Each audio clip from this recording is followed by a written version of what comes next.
What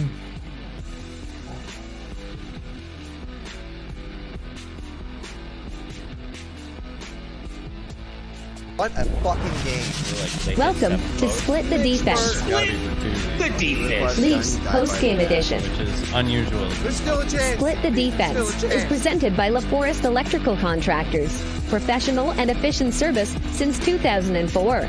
Serving the Kingston and surrounding areas. I always feel so stupid. Well, it seemed like they were missing something. Alongside co-host Craig Pearce and producer Ted Evans. Here's your host, Jordan Webster. How can you not love this team tonight? Oh boy, well, we're back here on Split the Defense, Leafs post game. I'm Webby here with CP, no producer Ted in the booth tonight. Hopefully no technical difficulties or as much as last show.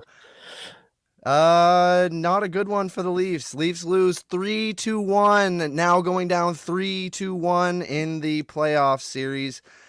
32 teams out of possible 333 times has an NHL team come back from being down 3-1. Yeah. So where are we starting tonight, CP? What are you taking away from this one? I don't even know where to start on this one. I mean, it was just bad. It was bad. Yeah, I don't know. Where do you want to start? I mean, I guess you want to start from the net forward, or do you want to start from center ice back? Because, yeah. Well, yeah. I mean, we can just roll through it and let our emotions out. We had Willie back, so that was good. Robertson moved to the fourth line. Dewar sat, and Brody took Liljegren's spot.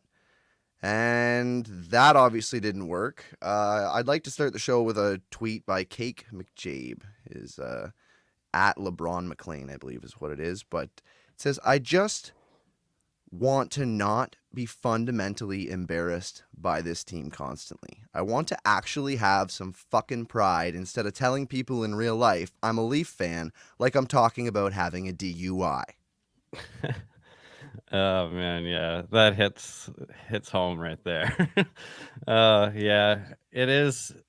It sucks that it's a bit embarrassing. Like, I don't like to kind of be like that. I mean, I hear a lot of that from, friends and everything, but like I kind of just, I take the chirps on the chin basically, but they come. There's no question. Like, you got to have. They're well deserved. Like, yeah. Why do you cheer for a team who just? Why do you cheer for a team who just consistently shows you that you shouldn't be cheering for them? Like, I mean, it's like, I love them either way. I'm not saying I don't. I'm still going to love them. I'm still going to cheer for them next game. But like, we're clearly fucked. And like, I just wish that he didn't do this to us constantly, put us in this position where we felt actually embarrassed to tell our friends and family that we're Leafs fans. Like, a lot of us, we could have a whole personality out of this. It's actually probably a good thing because it saved a lot of people from not having other traits in their personality just because they're too embarrassed by taking on this Leafs thing. It's just been an absolute ride. It started out bad. Fourth line shift, gives up a 2-on-1 in their first shift. So that's good. Nick Robertson steps on the ice for the first time. Yeah, out of sync. Gives up a 2-on-1. Then Reeves hands the puck over to JVR, who buries, and Boston scores first again. That is how this one started. So from right then and there, hopes were going down, but absolutely not lost. Am I right? Slightly. I mean, it kind of showed right off the hop that Sammy was willing to give up the entire net.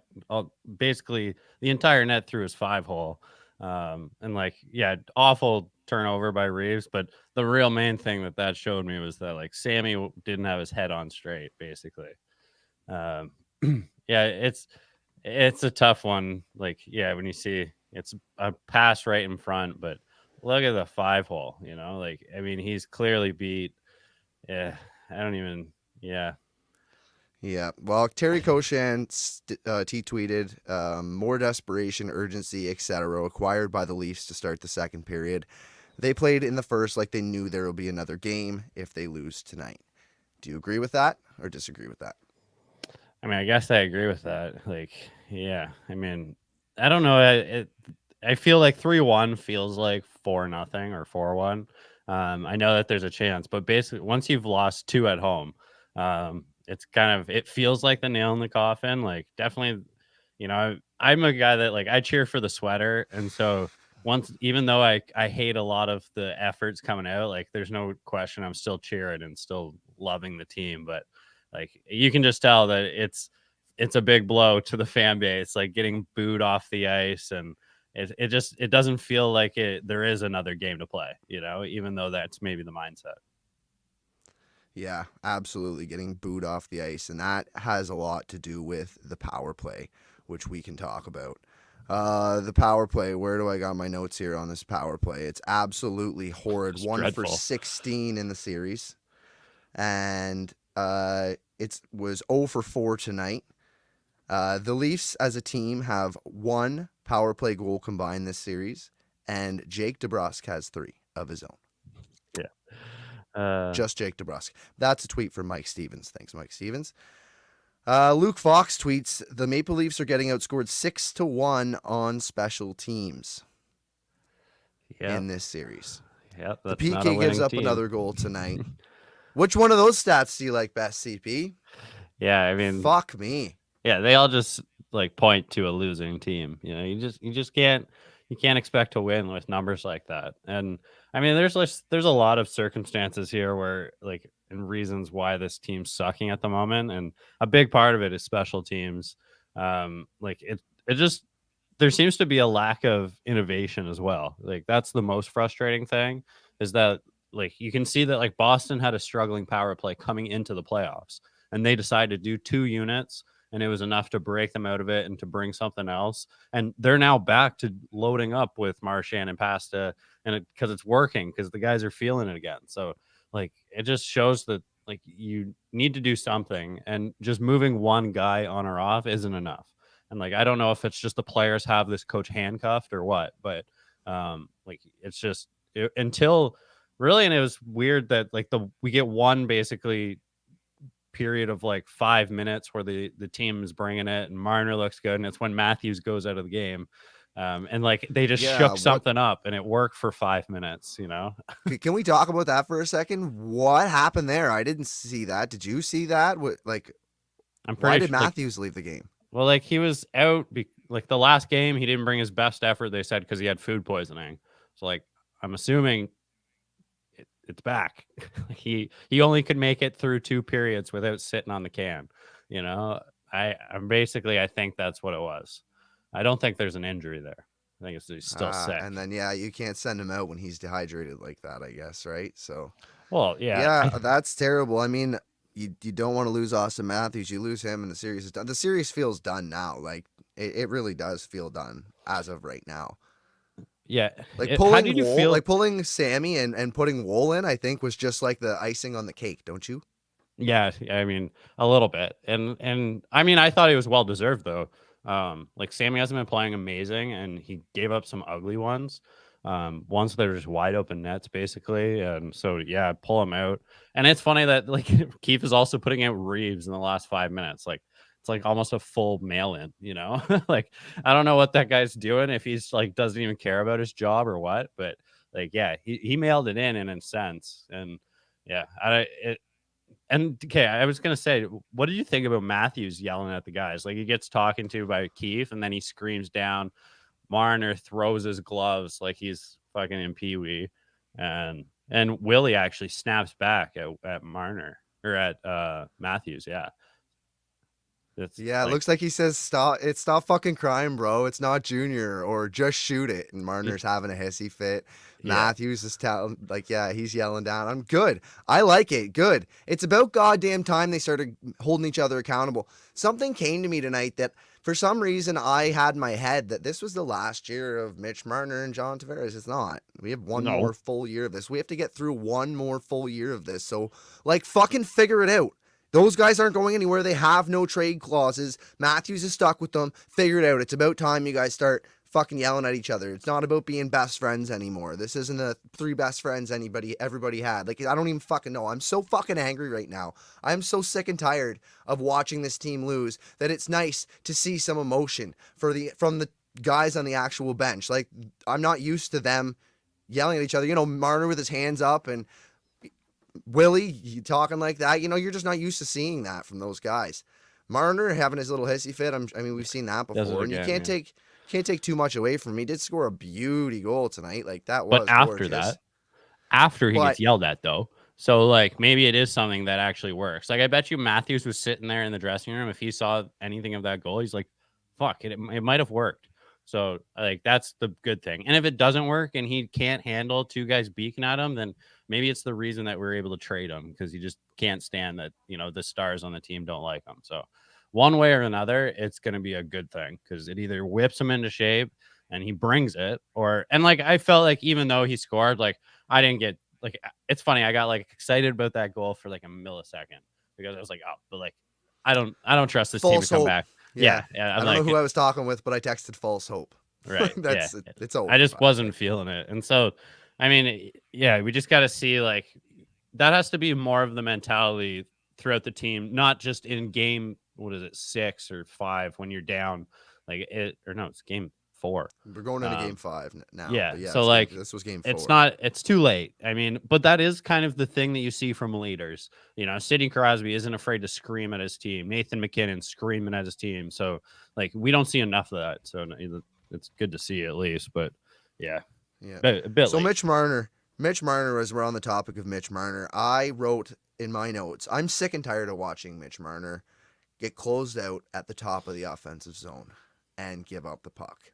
And within minutes, Paul Bissonnette tweets, "Get Marner off the ice. I've seen enough. Unacceptable. He's lost every single puck battle tonight. Lost it before the penalty. Incomplete no man's land on the PK. Enough is enough. Earn your ice." Agree or disagree? Totally agree. He just has a play style that he's trying to just create space with his feet, which he doesn't necessarily have right now, and isn't willing to engage in any type of physical battle or drive through any type of play. If there's not a huge hole for him to skate through, he's not willing to go get it. And yeah, it's always been a problem. He's had one great series basically since he's been a Leaf. And it keeps popping up. And it seems too like this team's getting hit with injuries. The stars are like, Willie having his migraines, Marner having the high ankle sprain, Matthew having the poops. It's all kind of isn't the year. Like the year. And it sucks because like you look at It's next hard to year sit on. and we've always known that next year is supposed to be the nightmare year. So like it's a little depressing to talk about, but I love a lot of things about this team, but there's just a lot of things still missing. And a bunch of it is just like the team mentality and like, willing to like, go to war with your team. I feel like a few guys individually bring it, but it's not like a total team buy-in where like they're operating as a group. No, you're right. And the Leafs have lost 6 straight playoff games on home ice, getting outscored 21-11 in the process. Why can't they play playoff games at home? I don't know. Like you're supposed to have an advantage. Sheldon Keefe, for having such a good regular season record, to just have such a brutal home record in the playoffs, it's unacceptable. Like I don't know. Like Sheldon Keefe, he's basically gone now. I can't imagine him coming back at all after a first round loss. So first round exit, which is almost inevitable at this point. 32 of 333 possible times, which we said at the top of the show. Like 10% of the teams who have ever went down 3-1 have come back and won the series. It's looking pretty bleak. It's looking pretty grim for these Toronto Maple Leafs. Actually, a comment from Justin Miller here: dump and don't chase. And like that's a big part of this problem is like this team's trying to play a game style that they're just not used to and they don't do. They've have one line that is used to dump and chase, and it's the fourth. And they're the ones that have played fairly decent, besides like the big fuck ups. But in the offensive zone, they've been okay. And it's because they know how to bash and crash and get pucks. Yeah. And so like it's like that's what they're built for. That the other three lines are supposed to be skilled to take the puck in and make plays, but this team as a whole can't make a play in the postseason right now. Like that's the number one problem, is that they don't have that other skill in their back pocket, as you just mentioned. Like that's the number one thing. If they had that play style, yeah, we like to play like this, and we do have the skill to play like that when the opportunity arises. But to get in behind good defenses and strong structured teams like the Boston Bruins, then you have to be able to play that style. Dump it, chase it, get the puck back, win those puck battles along the boards, get them out, and not have a pass in your fucking teammates' feet. Yeah. And it's something you have to do like through the entire regular season so you're good at it. And so like you either have to do that through the season or you have to decide and stick to your guns and what your play style is. Like I'm not saying that like they should be turning into this dump and chase team right now. You know, it's like yes, that's the style that they should be good at, but if it's not, like, you know, try and do what you're good at. And they're just not able to do that at all. So like I would rather them lose the puck in through traffic than dumping it in and being so unsuccessful time and time again. Yeah, absolutely. So Marchand up to his same old bullshit again. I don't know why nobody has punched this guy in the mouth. Like that was clearly like that looks like charging, took more than 2 strides, and then he clips him. He doesn't even give him a full hit. That was dirty as dirty comes, rat boy. And Lord Dave on Twitter said, "What the fuck is the point of Ayan Reeves if Marchand is still allowed to be a prick and do whatever he wants? Send a fucking message." And before you answer with anything that has to say, well, he's not on the ice at the same time, maybe the question we should be asking is why the fuck isn't he on the ice at the same time? Why don't we have Kyle Clifford going and doing something stupid? We've got so many NHL caliber players within the Toronto Maple Leafs organization that could fill that fourth line role. Go and bring somebody in and send a fucking message. It's probably too late now, but do you disagree or do you agree? I agree. I mean, I think the part of the tough guy is like when someone's getting roughed up, like you point at one of their skilled guys and go like, "Hey, you're gonna go and get Marner. Like I'm going and getting DeBrusque. Like here we go." And that's just something that Reeves he likes to do the like tough guy thing, but he doesn't do any of the other things. And I guess it's partly too that like um, um Bertuzzi and Domi, like for the first couple games, they were really kind of bringing it to Marchand and like, you know, majorly losing that battle. And I assume that Keefe has told them to back that off a little bit and it's just, that's not the answer either. So, yeah, like that guy just runs a show in the playoffs. It's crazy. He gets away with everything. Yeah, like I don't know if that's in between a slew foot and a trip and a hit. Like that's got to be a penalty though. I think it was BX that said like it should be a fine as well because it's just a dirty play. But like he'll do that over and over again and doesn't even have a single penalty in this playoffs is just insane. Like to think that guy hasn't like even just like offsetting penalties, he doesn't even have that. Like it's crazy. Yeah, he doesn't have a single penalty in this series. That's the fucking thing that we should be talking about. Brad Marchand doesn't have a single penalty in this playoff series. Wow, that's just fucking amazing. That just tells you everything you need to know about NHL reffing and the state of the NHL right now. That is crazy. That is nuts. I had no idea that was a true fact. I was not paying attention that closely, and I am blown away. Brad Marchand does not have a penalty yet in this series. Wow. Okay. Yeah. So where's playoff Bertuzzi? We thought playoff Bertuzzi, if he's getting fucked around like this by Marchand, shouldn't he have sent the message early? And if not, shouldn't he have sent the message with his play? He's got 1 goal, 1 secondary assist, 11 shots in 3 games and 2 periods from when I grabbed these stats. He's a 44% expected goals for, and he is leading. His line is leading the high danger chances for, but it's 21-10, and you're on the top scoring line. Like, you're supposed to do that. Where the hell's playoff Bert? Is this good enough for you? Is this what you expected?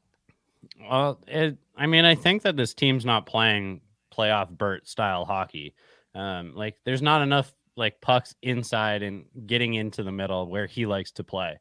So like, I think it's a little bit of column A, a little bit of column B. Like he doesn't fit with this play and he's not like standing out either. And like, you know, he's missing opportunities. I don't know like if there's a hole in his stick or something, but any one timer that's just not perfectly placed on his stick, he seems to just miss completely. So yeah, I think there's a lot going on of like, yeah, he's not having good playoffs. I just not necessarily think it's not his fault, because he's one of the couple guys that are kind of bringing it every night. It's just not going in. And the top line it's one of those where it's been the most dominant line for the Leafs, and it has not been successful putting the puck in. A little bit of Swayman being good, a little bit of a ton of block shots when they shouldn't be, or not used to be. So yeah, it hasn't been working for Bert, but yeah, it's not 10 points in 7 games though. That's for damn sure. Jeez. Yeah. Is he gonna go off for 5 points next game, and we're just gonna I don't know. I'm not thrilled with this whole team as a whole. I don't know. I think the number one thing that this team is lacking is speed. I think that they need speed. They need guys who can skate faster, push play, and play at that speed, and pass the puck and make a play. They need more guys like that and less shooters. They've got too many guys who want to just rifle the puck. I think a big problem with this team is John Tavares is not the John Tavares of the past. He's still a skilled player, and he might be a good third-line center. He might be a good third-line center, but he's not the second-line guy that we need. This team is seriously lacking a second-line center. That is the biggest gaping hole that you can see. Somebody who can make plays, who is fast, who can play with Willie and use the speed the way that like Mitch Marner can skate, William Nylander can skate. Those guys having to hang around with a John Tavares, that's just not working. Plays are, like you need that third guy for when the second guy's taken out. Sometimes you're not going to be open. Like, not every time are you going to have the guy open. So all 3 guys in that top, or I guess even all 6 guys in the top 6. What am I even saying? They all need to be able to contribute when the other 2 are taken off the line. And that's just not something that the Leafs have right now. I think that's the biggest thing that this team is lacking. You can go with defense, and I think there's probably going to be a big defensive change. But I think the number one problem right now is they're not able to get in behind the Bruins quicker than they are because they're slow. They're not able to make a play, so they can't fancy their way through the zone. They're not a dump and chase team, so they're just not used to playing that style. It's just, don't know what more to say than that. Yeah, John Tavares, that currently at his current play, I think is more of like a third line center, and he's being paid like a first line center, and he's put on the second line. So yeah, it's just he's past his pride, and there's no question, and that's why next year is just such a nightmare, because he's still going to make the same amount, and you can assume that his play is still going to keep going down. After that, you can have a whole different conversation about John Tavares, of what he's worth as like a $2 million player or whatever it might be. That's totally 4.5 maybe. That would be... we can talk about that, but currently it's just there's no argument for it being worth it. He's not contributing like he should be, and there's so many good things about him, but just everything that you just said, I can just say ditto to, basically. Tough spot for the Leafs and him. And when you're the only option that you could go to is kind of Domi would be your replacement for that, William Nylander, who's played 6 total games at center in his career. There's just no other option, Holmberg, Dewar. The depth chart at center is just very slim, and that was supposed to be the strength of this team. It's just depth down the middle. You got 2 number 1 centermen, and so they forgot about having to have ones for the future. And what about when it all doesn't work out? So now they have nobody. That's something that you gotta fill through free agency at this point. A big thing I think they were relying on in the offseason was Ryan O'Reilly staying. So, that's probably that. But you can't ifs and buts or candy and nuts, right? The point is that you can just clearly see the flaws of this team. They're so close. They're very skilled, and they look like they could get there. But whether you want to chalk it up to the injuries that everybody has faced, or the top 6 has faced, even Calle Yarncroke is just coming back from injury. There's lots of guys that are coming back from injury, playing kind of hurt. You want to blame it on having shaky goaltending? Do you want to talk about goaltending? It's not the best. We're gonna see Wall next game, that's for sure. We're big time losing the goaltender battle, and it's a massive part of playoff hockey. Yeah, Jeremy Swayman. Like, holy Jeremy Swayman. What a guy. I had no idea. I wasn't familiar with your game. I have to apologize.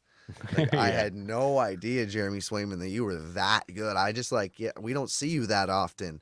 And, like, holy, you are that good. Like, he is. There was a lot of goals or a lot of shots you would expected to be goals in this series. I will say that I think on, if we were to luck out and win the division and we were playing, like a Washington or, I mean, not necessarily a Tampa, but like somebody on the weaker end, that those goals would come in. And there's goalies that most goalies would let that. And I think Vasi, like, he's been kind of a sieve in this playoffs. They won tonight, but he hasn't exactly been solid. I just think that Swayman is above and beyond the bench boss that has ever been faced by the Toronto Maple Leafs before. It's like the final boss you have to get through is Jeremy Swayman. After that, everything should, honestly, it's not going to get worse than that in net, do you think? Like, if they got through this round against Swayman, is there another goaltender that's going to make them feel the way Jeremy Swayman has? Yeah, like there could be for sure. Like, there's a lot of good goalies in this division. Like even Bobrovsky can go on a 7-game heater and be amazing. Vasilevsky obviously is just Sturkin. Like there's a lot of guys that can be that goalie. Swayman just seems to be really consistent, and I think he's just had the perfect development program ever. Comes in and could probably have been a starting goalie 3 years ago. They really shelter him. They even bring in another starting goalie when there's had retired and moved on, had someone to perfectly shelter him in Allmark this year's, and they become best friends. It can't get any better in the goalie situation there. It's been perfect. You could write it out and you would forget some of the steps of how well this has gone. So Swayman, I think, is it tonight, though. I'm not sure he was like the real reason, just because Boston's defense was so amazing. Like they just cut everything off. Wasn't allowed as a whole team. It's not even just their defense. Like, yeah, if you notice, there's players playing defense, playing the defender pinch, and the forward would go back, and the forward was still very strong in the structure, knew where to be, good at fishing pucks out. There as a whole, right? Yeah, defensively sound. And one thing, like my girlfriend asked me, like, well, what's this team even missing? And I was like, they're just missing like stars. Like, and she was like, what are you talking about? There's so many stars on this team. I was like, sorry, they're missing like, real stars, like not guys that are just famous and make a lot of money, like guys that have dog and heart. That's what they're missing. Guys who are like, hate to lose, like you like to say. It's just missing.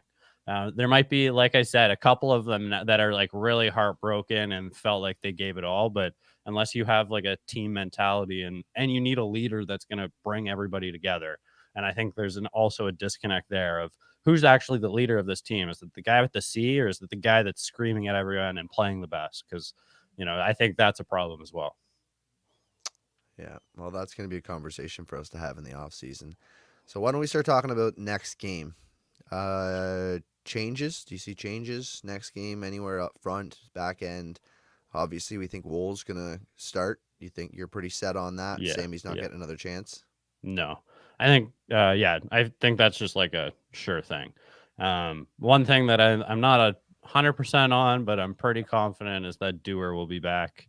That fourth line just didn't have the same groove without him. So, I think that he'll be back. Robertson, I think, will be scratched. Like he's one of the guys that really brings it, but like they're not going to scratch Yarncroke. It's like Holmberg. No, because who's going to play center? Try anything. Yarncroke. Try it. Your back's against the wall. He hasn't done it in like 3 years, and he wasn't great at it then. So like I just think I don't fucking care. Put a third guy on the ice. Yeah, maybe even Nyes. Like Yeah.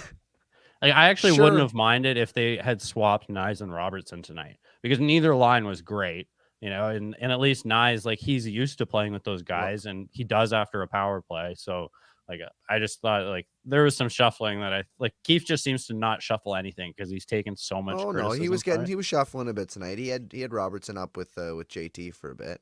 Just because Matthews gets injured, and then he's like forced to shuffle it. That was after that. Yeah, true. But before that, there wasn't very much shuffling. No, you are correct. I don't want. What about on the back end?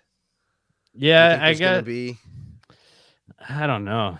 Like Brody wasn't amazing. but like Liljegren hadn't been amazing either, so I don't know. I think they'll probably stay with it. Yeah, Just is what it is at this point, eh? yeah. And, When we talked about the defense being like, could be adequate?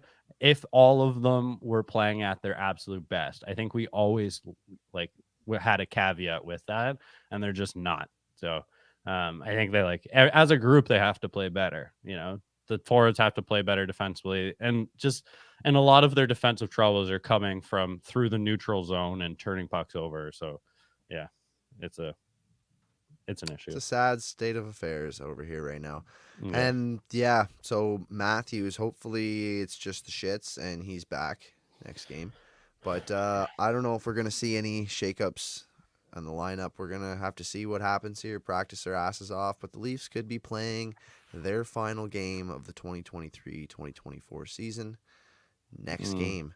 And when do we have that next CP? Do you know? Saturday? Would we play Monday again, or do we take a long day off? No, we have 2 days off now. I think they're Tuesday now. Back on Tuesday at 7. So they got. That's the sad part about playoffs for the Leafs. It's like you get so excited about it, and then it's like it's all over. Next game could be the next, and now I have to be a Blue Jays fan full time, and they can't even score 2 runs. Or 2 runs seems to be all they can do. So, yeah, it's just a sad time of year. Yeah, it's a sad time of year for sure. It's still cold out too. Yeah, I know. It's still cold out too. It's not supposed to be. You're supposed to be able to get hockey until it's nice, and then you go outside and you enjoy your life. But no, the Toronto Maple Leafs can't even give us that.